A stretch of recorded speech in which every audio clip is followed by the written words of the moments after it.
New developments. State leaders have filed legislation aimed at addressing ongoing concerns with our state's railroads. This comes after that big derailment in West Tulsa last week. Fox 23's Devin Lyon talked to one lawmaker and a rail union representative about the changes they want to see.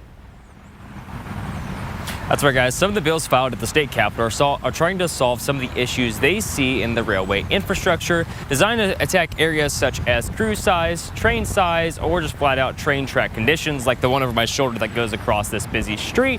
Meanwhile, some other bills, like the one filed by the State House Speaker, are designed to find more localized solutions.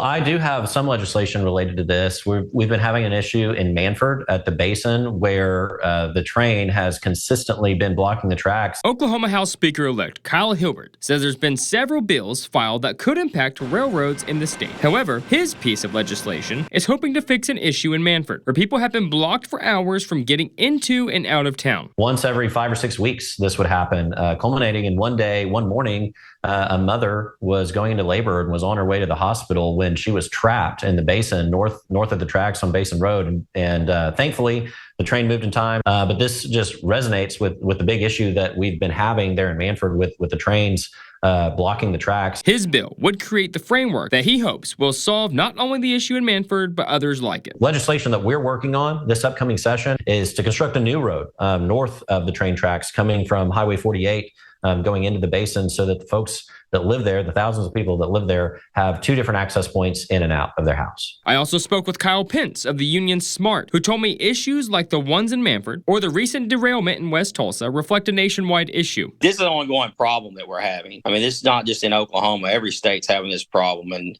And what's going on is the railroads are running trains longer, heavier.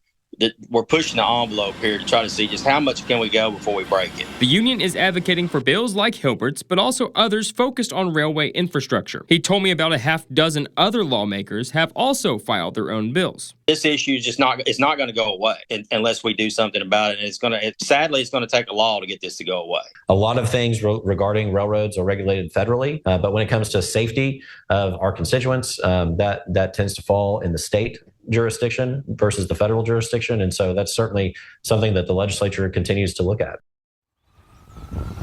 I've tracked down about a half dozen other state lawmakers that have also filed bills on rail safety, but there's still a long road ahead for each of those bills, and there's several questions that need to be answered on all of them.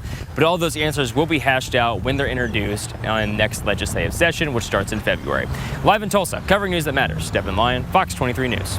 We did check on Tulsa's recent derailment with BNSF. There has not yet been an update on the cause behind that incident.